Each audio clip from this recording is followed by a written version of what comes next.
Have you ever wondered why certain patterns keep recurring in your life, regardless of how much you try to change your circumstances? Today, we are going to explore a universal principle that offers a fascinating explanation for this phenomenon: the law of correspondence. Imagine a mirror. What you see in this mirror is a direct reflection of what stands before it.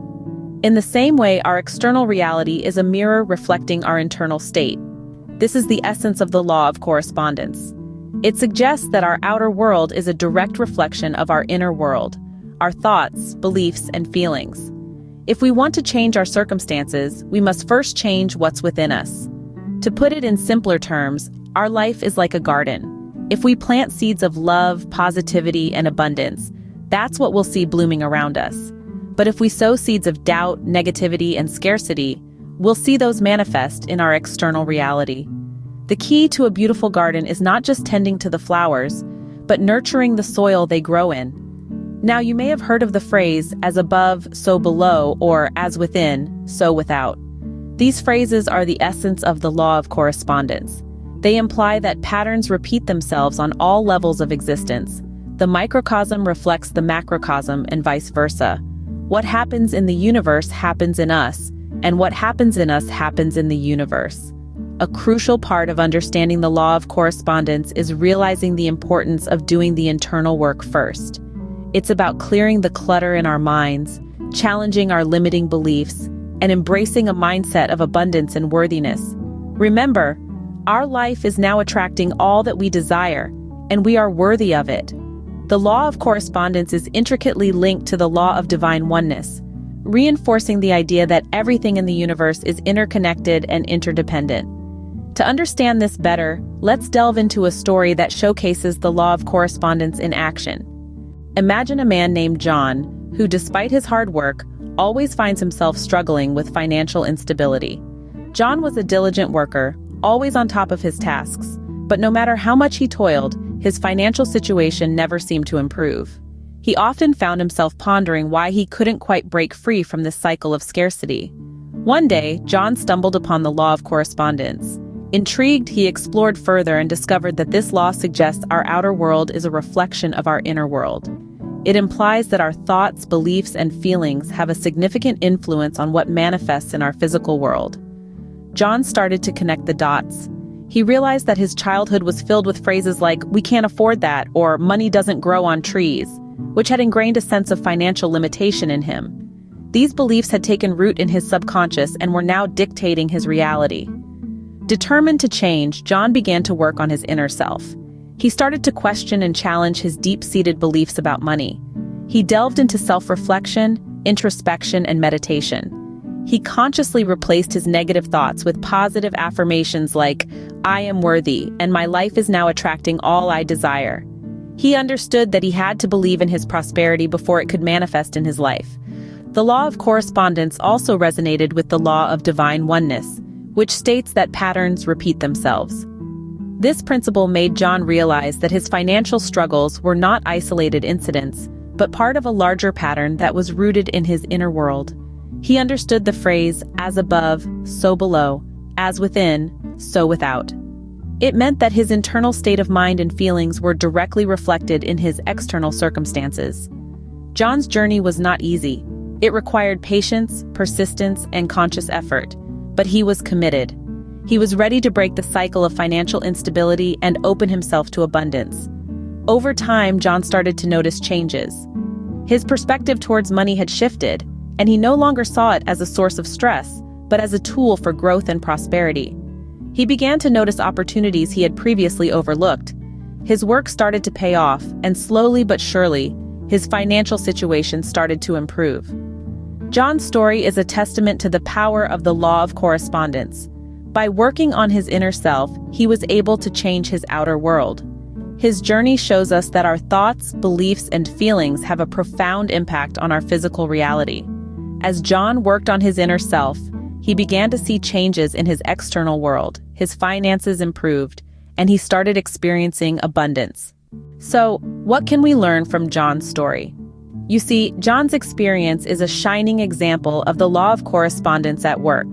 This universal law states that our outer world, our circumstances, And what we attract into our lives directly correspond to our internal world, our thoughts, beliefs, and feelings.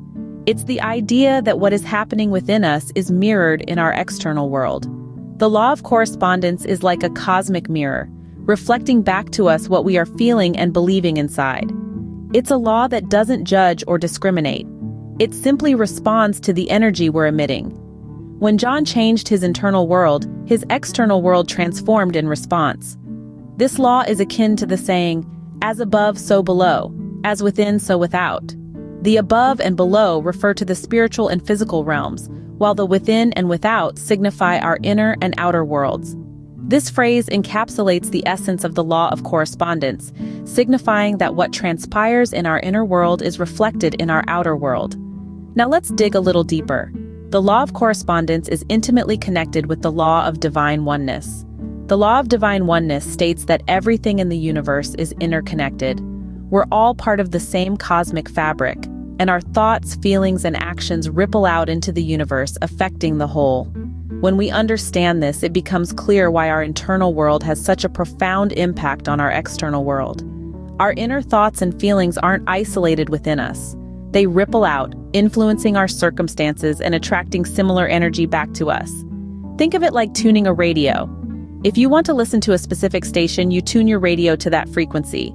In the same way, if you want to attract certain experiences or circumstances into your life, you need to align your thoughts and feelings with the energy of those experiences. John's story beautifully illustrates this. He wanted to attract prosperity into his life, but his inner world was filled with beliefs of scarcity and lack. It wasn't until he changed his internal frequency, shifting his beliefs to align with abundance, that he began to attract prosperity. But remember, this process isn't a one-time event. It's an ongoing journey of inner growth and transformation.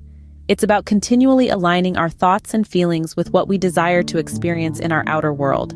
In conclusion, the law of correspondence teaches us that to change our external world, we must first change our internal world. It's a powerful reminder that we hold the keys to our reality.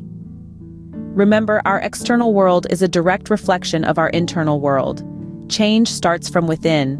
In conclusion, the law of correspondence reminds us that our inner world determines our outer reality. This principle, as old as time itself, speaks to the intimate connection between our personal thoughts, beliefs, and emotions, and the reality we experience every day. It's like a mirror, reflecting our inner selves onto the canvas of our lives. This video has taken you through the essence of this universal law, illustrating it with a story that many of us can relate to. We've all been influenced by our upbringing and societal norms, often leading to beliefs that limit our potential. However, by understanding the law of correspondence, we can take charge of our destiny. The message is clear. If we want to change our circumstances, we must start with changing our inner selves. Our thoughts, feelings, and beliefs are the architects of our reality. They shape our world in ways we often don't realize, and by altering them, we can manifest our deepest desires. Remember, this law is not about wishful thinking. It's about empowering ourselves, taking responsibility for our lives, and actively creating the reality we want to live in. It's about believing we are worthy of the life we desire and taking the necessary steps to make it a reality. The law of correspondence is a tool for self-empowerment. It challenges us to examine our innermost thoughts and feelings, to question our limiting beliefs, and to redefine our understanding of what's possible.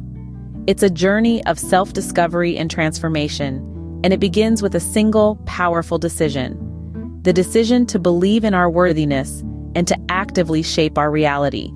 As we wrap up, remember the phrase, "As above, so below. As within, so without." This is the essence of the law of correspondence. It's a reminder that our outer world is a reflection of our inner world, and by changing the latter, we can transform the former. Thank you for watching. If you found value in this video, please subscribe. Your comments are important to us, so don't hesitate to share your thoughts. Remember, the change begins with you.